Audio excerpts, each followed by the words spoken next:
Tópico 1. El microscopio electrónico, principio y funcionamiento. Bueno, la teoría desarrollada por Albert Einstein y otros científicos le confirió un carácter dual a la radiación electromagnética. Este desarrollo abrió un nuevo panorama para los individuos de la época. En 1924, inspirado por estas ideas, el físico Louis Victor de Broglie publica su tesis doctoral denominada Investigaciones sobre la teoría cuántica. En esta se extiende el concepto de la dualidad de la radiación electromagnética hacia las partículas. Hoy en día conocemos estas ideas como la hipótesis de Broglie.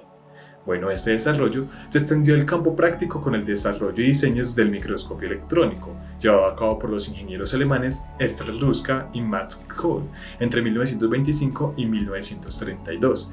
El principio de funcionamiento de este se basa en utilizar electrones en lugar de la luz visible. La longitud de onda con la que se mueve un electrón, de acuerdo al desarrollo de Broglie, es inversamente proporcional a su velocidad. Eso significa que si los electrones son acelerados a altas velocidades, pueden obtenerse longitudes de ondas muy cortas, logrando una mayor resolución para la imagen de la muestra, más que para la luz. Bueno, para la época ya existían los microscopios ópticos, los cuales eran usuales en diversas áreas del conocimiento como la medicina, la biología, la química, entre muchos otros. Sin embargo, la microscopía óptica presenta la limitación de que no permitía apreciar objetos inferiores a 2 micras. Una escala grande en comparación con el mundo atómico. Con el microscopio electrónico se quitaron estas limitaciones. En general, un microscopio electrónico contiene varios componentes. En primer lugar, nos encontramos con el cañón de electrones. Este produce y dirige un haz hacia la muestra. En general, se utiliza un filamento de tungsteno, el cual es calentado, de modo que la energía de sus átomos y electrones aumenta, y a partir de un cierto nivel energético, los electrones poseen suficiente energía para escapar de sus átomos. Estos electrones libres son a continuación dirigidos hacia la muestra. En su recorrido, los electrones se encuentran con lentes electromagnéticas, análogas a las lentes convergentes y divergentes en microscopios ópticos. Estas lentes generan campos eléctricos y magnéticos, de modo que su interacción con los electrones hace que sus trayectorias diverjan o converjan en un punto determinado. Este proceso se desarrolla al interior de un tubo de vacío, con el fin de que el haz no interactúe con otras partículas del ambiente. Finalmente, cuando los electrones han impactado contra la muestra, se utiliza una pantalla fluorescente o un sensor CCD que permite detectar las zonas donde impactan los electrones y deducir así la imagen de la muestra. Los microscopios ópticos pueden clasificarse entre microscopios de luz transmitida y microscopios de luz reflejada. De manera similar, puede distinguirse entre microscopios electrónicos de transmisión y microscopios electrónicos de barrido. Los MET se caracterizan porque utilizan los electrones que atraviesan la muestra. La cantidad de electrones que atraviesa la muestra sin desviarse varía en función de las características internas de la muestra. Es decir, hay partes de la muestra que presentan más dispersión a los electrones que otras. Esto da lugar a zonas más oscuras y zonas más claras. Esta técnica de microscopía es muy útil para visualizar los detalles internos de una muestra, por ejemplo, estructuras cristalinas. Por otro lado, en los microscopios electrónicos de barrido también es necesario que los electrones impacten contra la muestra. Sin embargo, los electrones no iluminan toda la muestra simultáneamente, sino que se hace un escaneado recorriendo los distintos puntos de la muestra. Cuando los electrones impactan con la muestra, estos pierden parte de su energía debido a distintas interacciones. Parte de su energía inicial se transforma en calor o en emisiones de rayos X. Además, se produce también la emisión de electrones que se desprenden de la superficie de la muestra. Esos electrones se conocen como electrones secundarios.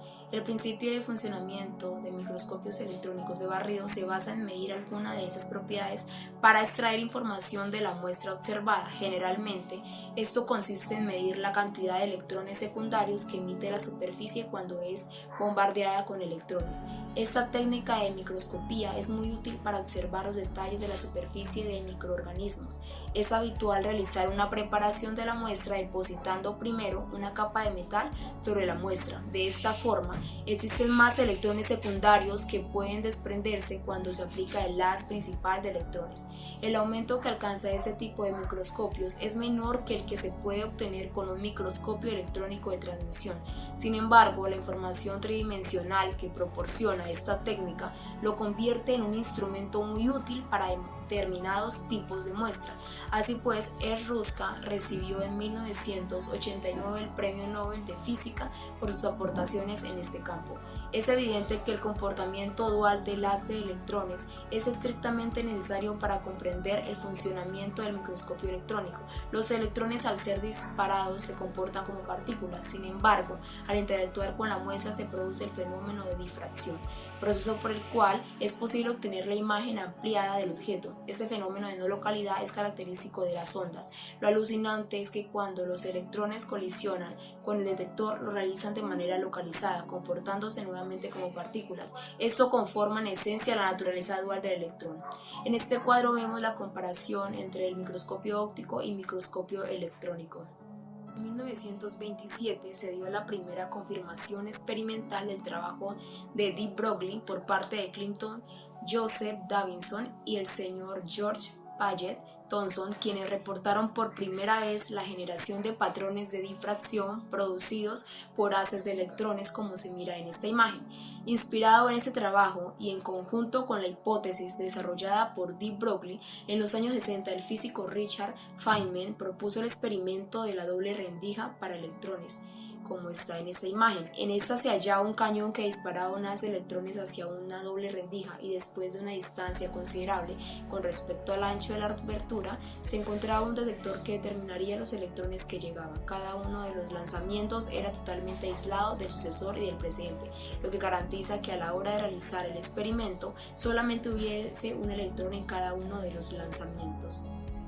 En primer lugar, imaginémonos que dejamos abierta solamente una de las rendijas. Bajo esta concepción tendremos una distribución de probabilidad acorde a un comportamiento corpuscular, donde el máximo central se encuentra simétrico respecto al centro de la rendija abierta. Así, la intuición transmite la sensación de que al tener ambas aberturas abiertas, la función de onda de detección en la pantalla final estará dada por la superposición de las densidades de probabilidad iniciales. Sin embargo, los resultados experimentales demuestran algo completamente diferente. En vez de obtener una superposición de las densidades de probabilidad, se obtiene un patrón de interferencias característicos de ondas. Aunque en cada lanzamiento hubiera estado solamente un electrón, es decir, que para que éste se diera, cada electrón tenía que estar al mismo tiempo pasando por ambas rendijas, lo que en primer lugar le da un atributo de no localidad al paso de los electrones por la rendija.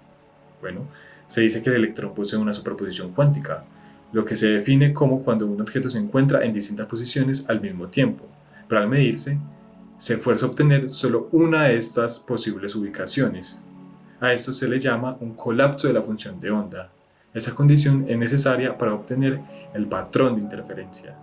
Para hallar la probabilidad de llegada del electrón a un punto específico del detector cuando ambas rendijas se encuentran abiertas, podemos decir que el electrón se encuentra en un estado de superposición, dado por la suma de las funciones de onda, en donde la probabilidad está dada por el módulo al cuadrado de esta suma.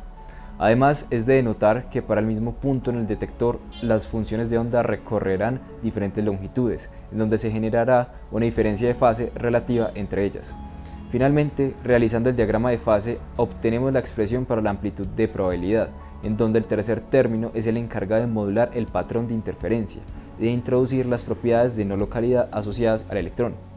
La pregunta ahora, más de índole fenomenológico, será ¿por qué ese patrón es producido por los atributos de no localidad del electrón si en realidad el modo de detección es debido a consideraciones altamente localizadas? En gran medida, esta pregunta hizo concluir a Feynman en su libro Lecturas de Física que este es un fenómeno imposible, absolutamente imposible de explicar de manera clásica y que contiene en sí el corazón de la mecánica cuántica. En realidad contiene su único misterio. Es de entender el asombro de Feynman ante estos hechos tan inusuales, que inclusive dan cabida a preguntarse si se escapa su fenomenología de nuestra comprensión. Solo queda por decir que aceptar la complejidad y capacidad de impregnar todo nuestro mundo que tiene la física cuántica es posiblemente la mejor forma de reconciliarse con esta disciplina científica.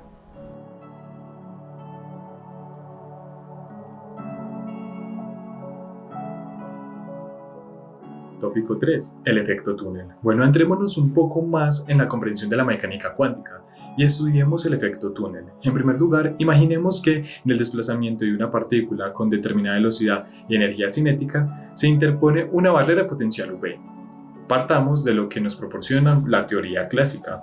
Esta afirma que para que la partícula logre superar dicha barrera, su energía total deberá ser mayor a la del potencial. En caso contrario, no lo logrará, o inclusive no podrá siquiera penetrar aquí.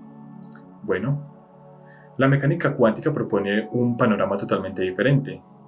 Según esta, la partícula siempre tendrá una probabilidad de atravesar la barrera de potencial independientemente de su energía, gracias al valor no nulo que toma la función de onda asociada a la partícula en cada punto. Intentemos ahora describir matemáticamente ese fenómeno. Supongamos una barrera de potencial constante para un intervalo finito y discreticemos el dominio entre regiones. La primera región antes del potencial, la segunda en el intervalo del potencial y la tercera después del potencial, como se ve en esta figura. Partiendo de esa suposición y del conocimiento de la relación de probabilidad del electrón con su función de onda, resolvamos la ecuación de Schrödinger. Esta tiene solución por el método de variables separables. Aquí obtenemos dos ecuaciones diferenciales de primer orden, en donde el componente temporal tiene una solución general. Para resolver la componente espacial, en primer lugar, consideremos la siguiente expresión para la función de onda en la primera y tercera región del dominio. Su solución está dada por la de una partícula libre con potencial nulo.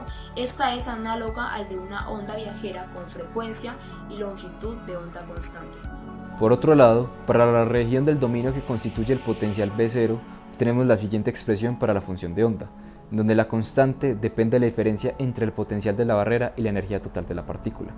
Sintetizando las soluciones para las tres regiones del dominio, es evidente que se trata de ondas viajeras con una determinada dirección. Finalmente, podemos expresar los coeficientes de cada una de las soluciones evaluando las condiciones de continuidad. Ahora, para deducir la densidad de probabilidad de la partícula en cada región del espacio, es necesario recurrir a la interpretación del primer postulado de Born. Como ya se introdujo, el movimiento de una partícula está asociado con la propagación de la función de onda respectiva, es decir, que la probabilidad debe estar asociada con su función de onda. Y no solamente eso, la partícula deberá estar en lugares donde tenga una amplitud significativa.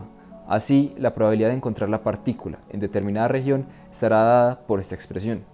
Al evaluar el módulo al cuadrado, obtenemos la representación gráfica de la densidad de probabilidad, que nos da cuenta de que en la primera región anterior al potencial, la función de onda es una onda estacionaria, con una pequeña componente de onda viajera, lo que hace que la densidad de probabilidad oscile. También se observa que en la segunda región perteneciente al potencial, la función de onda es una onda estacionaria con amplitud de onda exponencial decreciente. Y finalmente, para la tercera región posterior a la barrera, se obtiene una onda viajera pura para la función de onda, razón que condiciona el carácter constante de la densidad de probabilidad. Estos hechos, en los que una partícula viola los principios de la mecánica clásica, penetrando una barrera de potencial o impedancia mayor que la energía total de la propia partícula, constituyen lo que se conoce como efecto túnel. Bueno, el electrón no tiene una posición física, sino múltiples posiciones, por lo que en ocasiones puede aparecer en lugares menos probables. Esos lugares menos probables pueden estar afuera de esa barrera de potencial. Esa probabilidad de ubicación del electrón nos la describe la ecuación de Schrödinger. Una de las aplicaciones es la del microscopio de efecto túnel inventado por Gerd Winen y Henry Roller. Ellos descubrieron que usando una propiedad cuántica, la del efecto túnel, podían inventar un objeto que midiera los materiales. Este consiste en una punta conductora, puede ser de oro, una muestra a la que se quiera medir y una diferencia de potencial entre la punta y la muestra, es decir, un voltaje. Al tener un material que es eléctrico, lo que hace es permitirle mover la punta, o sea, desplazarla, la cual mide la corriente que se genera entre los dos, pero sin que nunca haya contacto, es decir, la punta nunca toca la muestra, por eso es que es un fenómeno cuántico. Lo que hicieron ellos es que al poner dos electrones a una distancia muy cerca, se dieron cuenta que aunque haya una distancia entre los dos electrones, aparecía una corriente. En 1981 fue la medición real de corriente túnel y luego en 1983, con un microscopio de efecto túnel relativamente rústico, midieron la superficie de los materiales. Esa fue la primera publicación de una superficie medida de un microscopio de efecto túnel, pero no una superficie cualquiera, era una superficie con escalones atómicos. Este curso nos ha brindado un gran panorama sobre una época muy peculiar en la historia de la física. Nos ha abierto la puerta que permite tener las herramientas necesarias para la comprensión e interpretación de diversos fenómenos y aplicaciones tecnológicas. Por su atención y tiempo, muchas gracias.